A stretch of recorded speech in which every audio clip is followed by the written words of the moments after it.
que estão aqui na frente. Quero fazer uma saudação ao professor Antônio, que está ali. Esses dias estava na Câmara, fazendo uma luta muito importante contra o racismo. Seja bem-vindo, professor. Professora Gisele, professora Marina, professor Rafael, essa é a nossa saudação. E passo a palavra para a senhora professora Marlene Socorro, do Sinazete, Seção Ípiba.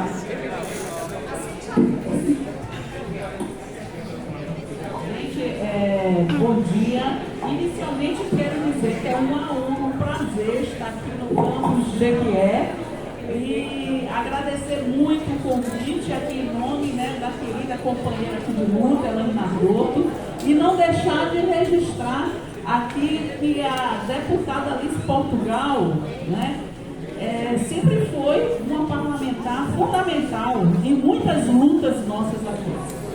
Certo? Então é importante, eu estou vendo muitos jovens que às vezes não sabem, né, dessa história institucional.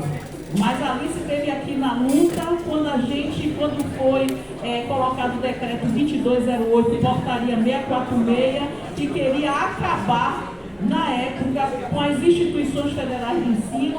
O projeto era 2002, acabar o ensino médio, entrar estilo Pronatec, e foi a bancada da Bahia, liderada por Alice Portugal, que fez essa luta.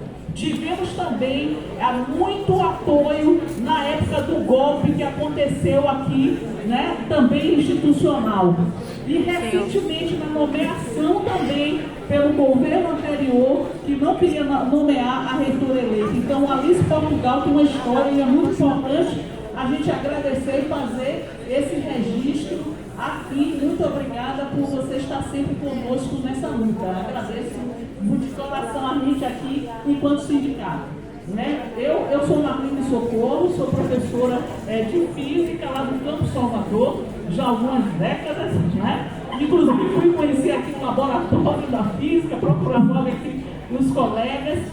E coincidentemente, dia 11 agora de novembro, nós fazemos 35 anos de instituição enquanto um sindicato que agrega docentes e técnico-administrativos. E já colocando o dado, nesses 35 anos, apenas 3 mulheres assumiram essa posição que eu estou hoje, que é coordenadora geral. A companheira Rosa Mota, uma senhora hoje de 75 anos, depois a companheira Rosângela, que é do Campo Jacobina, e hoje eu, que sou do Campo Salvador. E só para vocês terem ideia, o que significa estar nesse espaço, as dificuldades de estar nesse espaço enquanto mulher. Hoje, a minha coordenação é uma coordenação com maioria feminina, com o nome de Maria Felipa. Nossa gestão fez essa opção de colocar essa homenagem a essa grande guerreira que certamente nos dá muita força. Porque hoje eu posso falar aqui de um lugar não só de mulher no poder, mas de uma mulher negra no poder. Porque eu vim conversando inclusive sobre isso, né? Porque nós, mulheres negras, obviamente temos questões não só de gênero, como a questão de raça, né? Então nós, mulheres negras, nesse espaço de poder, seja ele sindical, institucional, ele tem muitos e muitos desafios, inclusive de aceitação. E essa aceitação, gente, não é uma coisa visível, não é uma coisa assim dita, é realmente estrutural. Quando nós ouvimos falas, quando nós sentimos que a gente está lá conduzindo a Assembleia, recentemente, conduzindo um congresso como eu conduzi, que foi o congresso regimental que aconteceu em julho, no Hotel Festa, e visivelmente as companheiras precisarem se levantar, porque muitos homens queriam dizer como deveria ser feito, como deveria ser tido a metodologia, mesmo ela tendo sido votada e encaminhada por nós. Então ainda é muito difícil, no meio sindical, aceitar que nós mulheres podemos sim conduzir o nosso sindicato. Então, quando a gente diz isso no meio sindical, onde se discute problemas das minorias, não é? Onde as pessoas se revoltam, você imagina em outros espaços que não seja o sindical. Né? Então, recentemente a gente teve um encontro pelo o Centro Acadêmico da Licenciatura em Física, que foram as mulheres na ciência, na física. E eu pude relatar que esse problema institucional acontece em todos os espaços, né? No espaço sindical, no espaço do movimento estudantil, em espaços como diretorias, reitorias, cargos do poder. Por quê? Porque sempre nós somos vistas como alguém que não pode ser protagonista do processo. E se a gente for, precisa do sexo masculino para dizer como a gente deve fazer, né? Como a gente deve conduzir. Então esse é um aspecto muito importante, né? A gente aqui, inclusive nós, praticamente, eu aproveito essa oportunidade também para dizer isso, às vésperas, né, de uma paralisação de 48 horas, onde a gente precisa pressionar junto ao governo para muitas questões que não, gente, que às vezes vocês, principalmente, né, pelo chegar da comunicação, parece como se fosse assim, a luta por um salário, a luta não, é muito maior. Hoje a gente luta para que não seja pautada a reforma administrativa chamada de PEC 32. Porque essa reforma administrativa significa o desmantelamento do serviço público.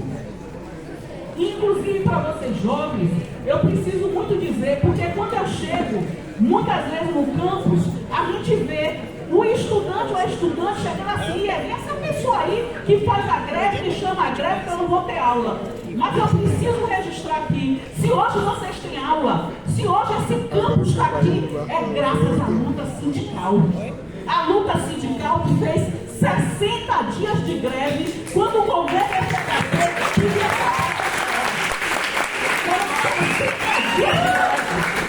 60 dias que nós temos um abraço imenso no Campo Salvador.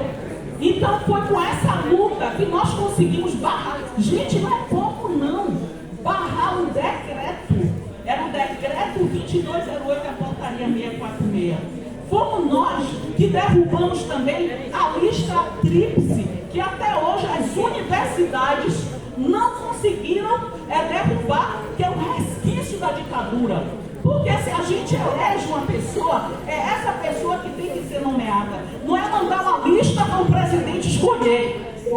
Correto? Então isso é um resquício da ditadura. E nós derrubamos, enquanto Sinasef, também essa lista tríplice. Então com isso foi a luta. E o governo anterior não conseguiu dar esse golpe, gente. Porque a gente não tinha lista tríplice. Foi o nome apenas de uma pessoa eleita. Por isso que ele não teve jeito. Tivemos que andar juridicamente. Então vocês vejam como é importante essa luta. Porque às vezes a gente vê muito de imediato, do tipo assim, eu vou ficar sem aula, eu vou ficar isso. Mas isso é uma coisa muito maior que a gente precisa ver enquanto cidadãos e cidadãs desse país. Que infelizmente a gente tem um Congresso que não está pensando muitas vezes em favorecer o serviço público de qualidade. Não é? O que a gente vê hoje é a preocupação, se alguém aqui não leu, a PEC 32, ele fala inclusive de extinção de órgãos. A terceirização. O que significa terceirização? Se hoje nós temos aqui professores, professoras, técnicos administrativos, todos com uma qualificação, é por conta de um serviço onde a gente chega e diz assim, olha, eu sou dedicada ao Instituto Federal da Bahia. Então eu posso fazer o ensino, posso fazer a pesquisa, posso fazer a extensão. Então isso faz um diferencial, por exemplo, de uma escola pública, de uma estadual, que ainda não conseguimos fazer isso. De uma escola privada, que também não conseguimos fazer isso. Né? Eu fui da rede privada no início de carreira. Eu tive que dar aula em 3, 4 lugares para poder e sobreviver. Então, como é que você pode se qualificar? Então, foi nessa instituição que eu consegui, sim, além dos meus cursos que eu já tinha, fazer especialização. Na época, gente, eu estou numa época que ninguém tinha mestrado aqui. Era um ou outro que tinha um doutorado assim, contado de dedo. Eu só conseguia, no máximo, fazer à noite especialização. Tanto se alguém abrir meu currículo, tá lá, eu tenho 4 especializações. Imagina, 4 especializações, não tinha mestrado, tinha nada. Então, depois de uma certa idade, na modalidade de jovens e adultos, que aos 57 anos eu defendi um doutorado. Né? Aos 57 anos. E eu estava contando, vindo para cá, eu conversando, né, com o pessoal, a gente conversando no carro, não foi? Eu falando dessa história do que é uma mulher negra, inclusive tem um doutorado, está em espaços que geralmente sempre foi de quê? De brancos e brancas, não é? E eu morar num lugar, porque eu sou uma mulher que era da periferia do Engenho Velho Federação, lá em Salvador. E fui, depois de muitos anos, morar em um espaço que não é dos negros e negras, né? Que conhece lá, que é o chamado Itaigara. E quantas vezes momentos de discriminação via, assim, claríssima, não é? Eu contei um deles, por exemplo, entrar num elevador com roupa, a pessoa perguntar se eu estou vendendo roupa. Então, para muita gente perguntar assim, isso é besteira, né? Ah, vendendo roupa. Você não perguntaria se fosse uma mulher branca? Não é? Então, por isso mesmo, quando eu defendi meu doutorado, aproveitando o movimento que tinha na UFB, eu fiz um cartaz para divulgar, a gente sempre acaba no Caruru, né? Fiz um Caruru desse prédio e botei, a minha decoração foi: guarde sua vassoura que eu sou doutora. Então, foi a gente precisa dizer nesses espaços que nós, negros e negras, não somos ali só para ser o empregado doméstico, a empregada doméstica, não é? Que a gente é que vai fazer os trabalhos de casa, porque essa é uma sociedade, infelizmente, né, com um cunho muito forte escravocrata. Né? Então a gente, eu vi um dia uma fala muito potente de Jamila, onde ela disse assim, que hoje nós temos as chibatadas contemporâneas. Não era aquela chibatada que tinha lá atrás, né, dos negros e negras vendidos, mas são chibatadas que muitas vezes nos olham e dizem assim, ó, você não é para estar nesse lugar. Não é? Então, quando a gente fala em sistema de cotas, nós hoje estamos fazendo 20 anos esse ano da Lei 10.683, que institucionalizou o ensino, certo, da africanidade no nosso país em todas as escolas. E vocês vejam nesses 20 anos as dificuldades que são para implementar essa lei, que essa lei deveria permear todas as disciplinas. Não apenas as disciplinas da área de educação, né, mas todas as disciplinas. Então são muitos desafios. Eu fiz questão de falar nesse momento aqui para vocês, na condição de mulher e na condição de uma mulher negra, que realmente sabe o que foi. Eu teria aqui a manhã inteira para contar inúmeros casos, desde o meu lá Instituto de Física, onde eu era a única mulher do curso, os assédios que eu sofri, assédio sexual, assédio moral. Eu tenho 40 anos de formada em física, então um instituto que era feito de homens, e eu teria aqui o dia inteiro, mas infelizmente eu não posso me alongar tanto. Mas eu disse que eu quero afirmar aqui para vocês, principalmente as meninas negras, dizer assim, ó, esse é o nosso espaço. Nós podemos e devemos estar onde a gente quiser estar.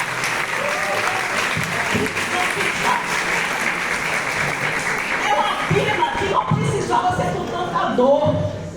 Não precisava ser com tanta dor.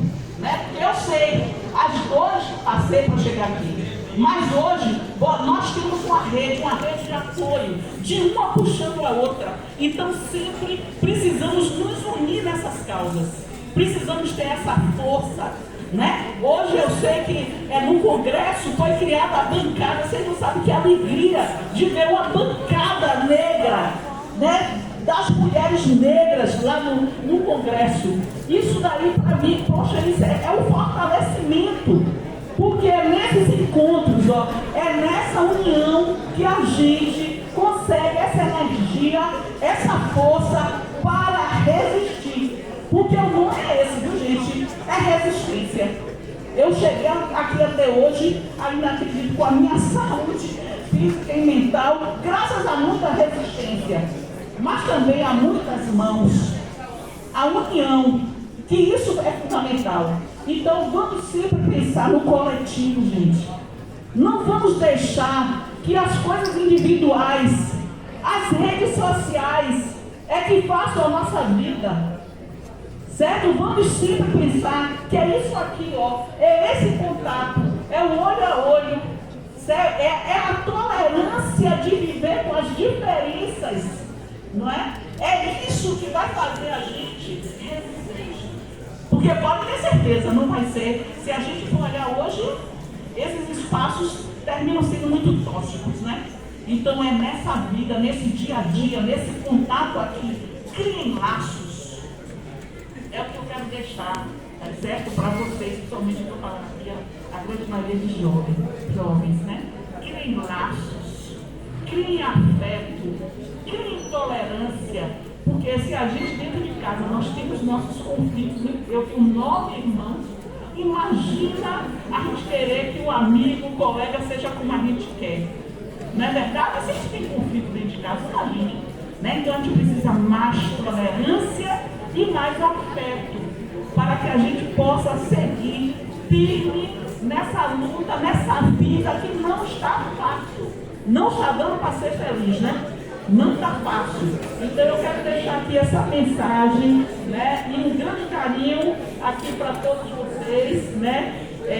Tanto os colegas de trabalho, como vocês estudantes, que são aqui a razão, né, da nossa instituição. E um forte abraço e mais uma vez agradeço aqui a grande companheira de luta aqui, a Ana Cardoso.